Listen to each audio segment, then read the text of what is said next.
Hello friends, welcome back to Harshini channel. இன்றைக்கி பார்த்திங்க அப்படின்னா, நேற்றே உங்களுக்கு செடியெல்லாம் காட்டியிருப்பேன். இந்த செடி செவ்வந்தி அதெல்லாம் வாங்கினேன்னு நேற்று காட்டியிருக்கேன். சரி, அது பார்த்தா வெயிலில் வாடுறது. எனக்கும் உடம்பு கொஞ்சம் சுமாராக தான் இருக்குது. இன்றைக்கி பார்த்திங்க அப்படின்னா இன்னும் கரெக்டான பழைய பொசிஷனுக்கு நான் இன்னும் வரல. சரி, இந்த செடி வாடி போகிறத பார்த்தா எனக்கு கஷ்டமாக இருக்குது. இன்னும் எத்தனை நாள், ஒரு வாரத்துக்கு மேலே அந்த குட்டி பேக்லேயே வச்சுருந்தோம். அது எவ்வளோ நாள் வரைக்கும் அந்த பேக்கில் வைக்கலாம், என்னென்னு எதுன்றது எங்களுக்கு தெரியல.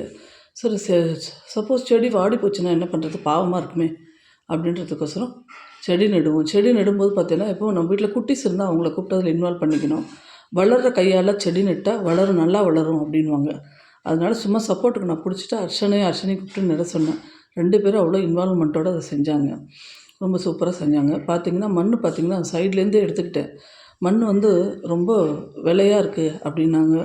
அதனால் அவ்வளோ விலை கொடுத்து வாங்கி நமக்கு செடி வைக்கிறது கட்டுப்படி ஆகாது. ஆனால் மற்ற செடிகள்லாம் பார்த்திங்கன்னா, எங்கள் வீட்டு வேப்ப மரத்து அடியிலேருந்து தான் மண் எடுத்து செடி வச்சுருக்கேன்.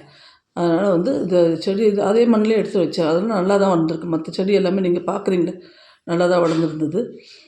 அடுத்தது பார்த்திங்க அப்படின்னா, இந்த இன்றைக்கி 2 செடி மட்டும் 3 செடி மட்டும் நட்டுருக்கோம். அவ்வளோ மண் தான் எடுக்க முடிஞ்சுது. பாக்கி கொஞ்சம் ரெஸ்ட் கொடுத்துட்டு நாளைக்கு எடுத்துக்கலாம் அப்படின்ட்டு அந்த மல்லி செடியையும் இன்னொரு ரோஸையும் மட்டும் வச்சுருக்கேன். அது செவ்வந்தி, 2 ரோஸு இதெல்லாம் நட்டுட்டேன் இன்றைக்கி. நடும் பார்த்திங்கன்னா, அது விட்ட உடனே பார்த்திங்கன்னா, அந்த கம்போஸ்ட் போட்டு இதோட மண்ணோட கலந்து ஒன்றோட ஒன்று அதில் போட்டு அதுக்கப்புறம் அதை நட்டுட்டு அது மேலே திரும்ப உரம் தூவியிருக்கேன் நான்.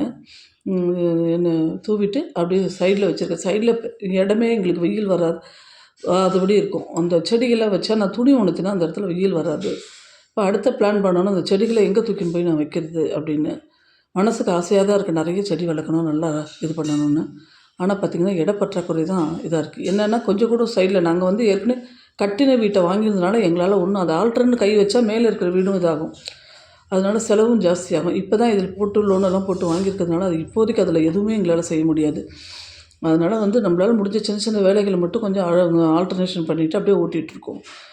சரி அப்படின்ட்டு பார்த்தா அந்த இதில் பார்த்திங்கன்னா செடி அத்தனையும் நாங்கள் வச்சுட்டோம் இன்றைக்கி. ஆனால் உண்மையிலேங்க விவசாயிகள் இன்றைக்கி இன்றைக்கி நான் நினச்சி ரொம்ப வாழ்த்தினேன். அவங்களுக்குலாம் ஒரு பெரிய அப்ளாஸ் கொடுக்கணுங்க. ஏன்னா அவங்க எப்படி கஷ்டப்பட்டு உழுது ஒரு 3 செடி நம்மளால் நட முடியல. எவ்வளோ கஷ்டப்படுறோம். அவங்க காலையிலேருந்து சாயங்காலம் வரைக்கும் உழைச்சி நம்மளுக்கு நம்ம சாப்பிட்ற அரிசி பருப்பு எல்லாத்தையும் விளைய வச்சு கடைகளை கொடுக்குறாங்க. எவ்வளோ இதாக இருக்குது பாருங்கள். இன்றைக்கி உண்மையிலே அவங்கள நினச்சிட்டாங்க. 4-5 தடவை நானும் என் பொண்ணுக்கிட்ட புலம்பிட்டேன், கத்திக்காட்டேன். உண்மையிலே விவசாயம் பார்க்குறவங்க எல்லாருமே நமக்கு கடவுள் மாதிரி தாங்க. நன்றி, வணக்கம், வாழ்க வளமுடன்.